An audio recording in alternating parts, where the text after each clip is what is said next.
Bing has become the voice of Christmas, I suppose in part because he's had so many Christmas albums and so many songs associated with him and all of those television shows. I'm dreaming of a white Christmas. Because of Bing, every pop singer of his generation and after had to do a Christmas album. Everyone. Well, I think he was the most appealing man I've ever met, but he didn't know it. And that's part of it. That's important, to not be aware of how adorable you are. He had those big blue eyes. The thing about him, much people don't realize, is that he studies hard, he works really hard to get to a point of where it's absolutely an afterthought. It's natural, and that's part of his style. He's got a quiet energy about him, and I think that's what's made so much of what he's done very effective. All American singers were influenced to one degree or another by Bing Crosby. He was, I would use the word seminal. Well, the line I always quote is Artie Shaw said to me when I interviewed him. He said, the first thing you have to understand about Bing Crosby is he was the first hip white person born in the United States. He was the guy who understood black music. He was the guy who had no racial hang-ups at all. He was incredibly ahead of the curve on civil rights. A famous jazz musician asked me years ago, he said, what are you up to? And I said, well, I'm just starting a book about Bing. And he said, oh man, I want to read that. I said, really, you're into Bing Crosby? And he said, where do you think we got the songs from? I think Bing Crosby is representative of America at a particular time over many years. I think that he attained a level of importance that very few entertainers, in quotation marks, achieve. If you were in New York, sir, you'd have to pay $6.60 or even $8.80 to see hear a great singer like Captain Wallace, sir. I'm well aware of Captain Wallace's capabilities. But he grew up in Spokane, Washington, right by Gonzaga, and the church and Christmas was very important in their lives. They didn't have much money, but they had singing, and they had music, and they cared for each other a lot. Hi, I'm Stephanie Plowman, Crosby Curator here at Gonzaga University. Welcome to Crosby Alumni House, boyhood home to Bing Crosby. Well, Bing Crosby's dad had this house built in 1913. Previously, his family had been renting a house a couple blocks away, and they moved here once the house was built. Well, right out the back door is 1 block away is Gonzaga University, and this house is exactly where Bing Crosby's dad built it. Gonzaga ended up buying the house in 1980 to make it the Alumni Association. But one can imagine Bing leaving out the back door as he was singing on his way to campus to attend school with his brothers. The Gonzaga education stayed with him forever. It's going my way. It's very interesting to me because people look at it and they say, oh, it's so sentimental. But it wasn't for Crosby and Leo McCarey. They thought it was autobiographical. They said, this is where we grew up. This was when juvenile delinquents stole turkeys. They didn't kill old ladies. He remained a son of Gonzaga, a non-graduate, but a son. So in May 2003, when Catherine Crosby was here, we had a chance to really get to know her, and she talked to us about how important Gonzaga University and Spokane was to Bing before he died. And so we're happy that we're able to continue his memory here on Gonzaga's campus.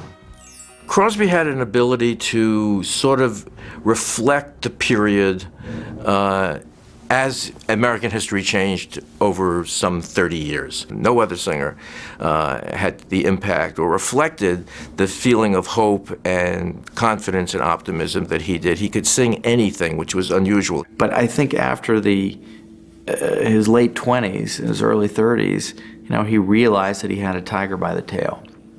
And so he was disciplined in his approach and his work ethic, and he got serious. The power of the importance of White Christmas in Crosby's career is most obviously illustrated by the fact that it's his #1 selling record.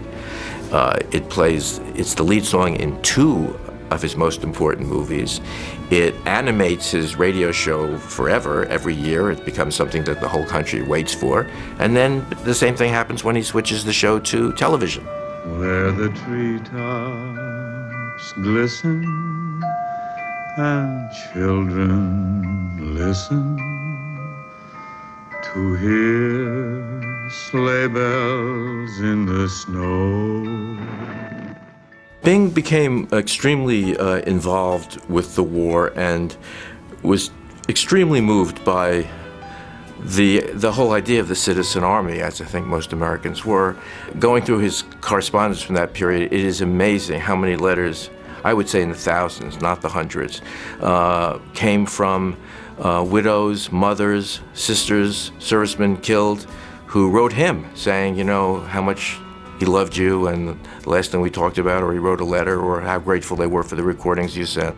The troops were very, very conscious of Bing at all times. They were getting his radio broadcast, they were getting the V-disc, they were getting the free records. Almost many people knew someone who actually got a letter from him. If you wrote him a letter, you got a response. They joined the Hollywood Caravan that was doing train trips all around the country. They gave the best work they ever had. They gave to this country.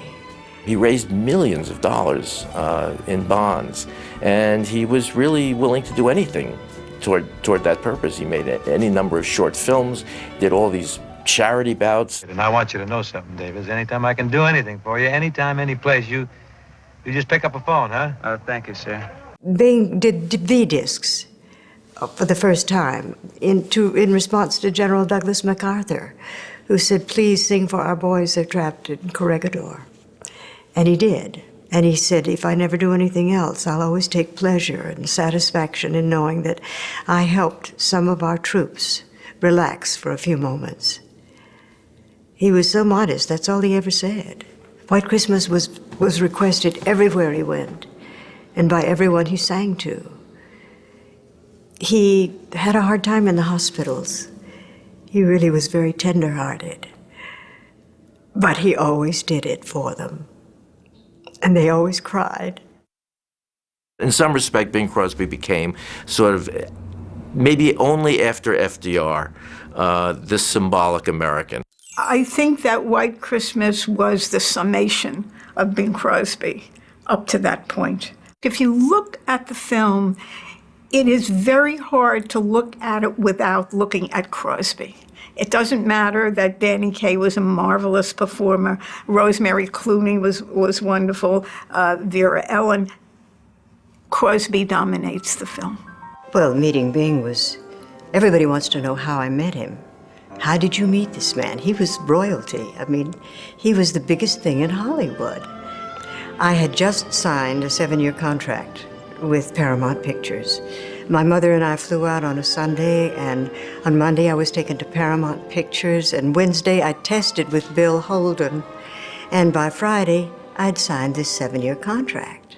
So one day I was walking back to the wardrobe department, carrying petticoats over my shoulder, and I had a tennis racket in my hand, and it had the brace on.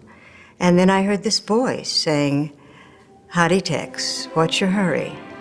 Well, I dropped the brace, and there's a scar right here on my knee, and it was just amazing to hear that voice.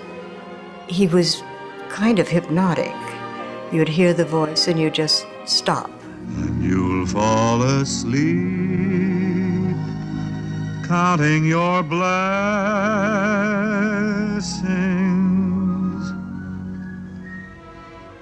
Because he sang and spoke in the same voice. Later on, he told me he was doing White Christmas. And shortly thereafter, I started a column for some Texas newspapers, Texas Gal in Hollywood.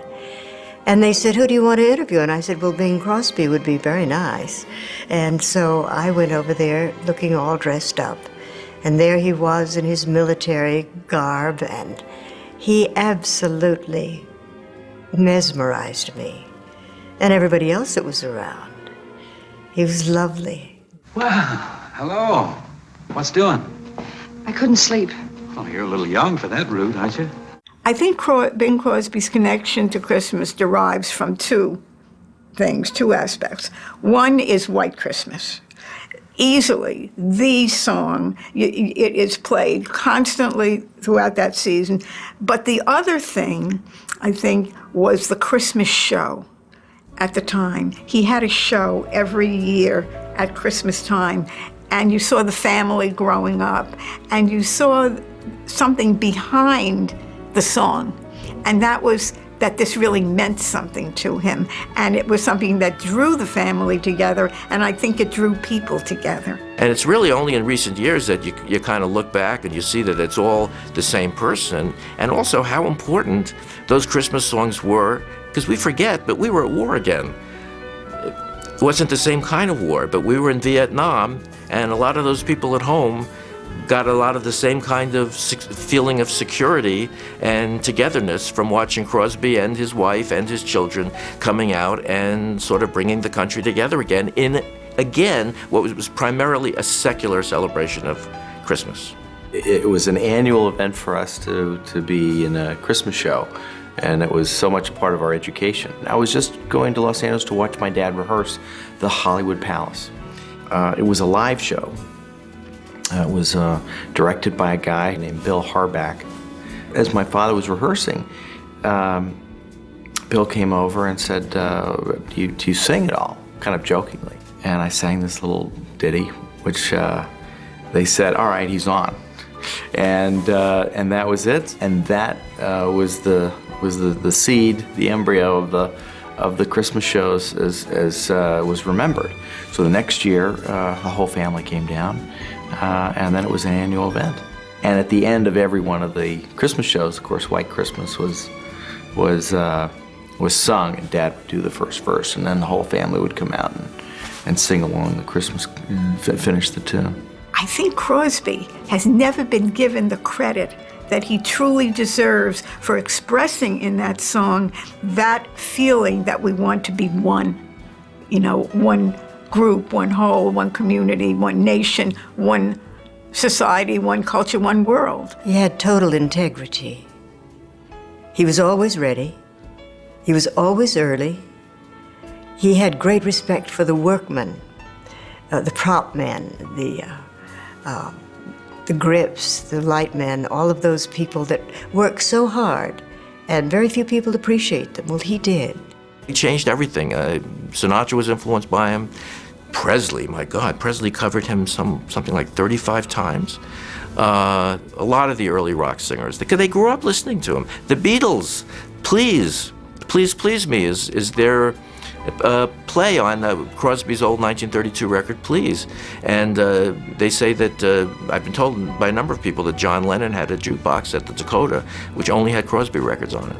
So, people who knew. I hope his music stays in people's minds forever. I think first of all, there's so much content out there. And it's not just Christmas songs, it's not just White Christmas. And I hope that people can see him as a person who was really diverse in his interests and in his passions, but had a great gift of music and of acting. And I hope that content stays alive. And may all your Christmases be white.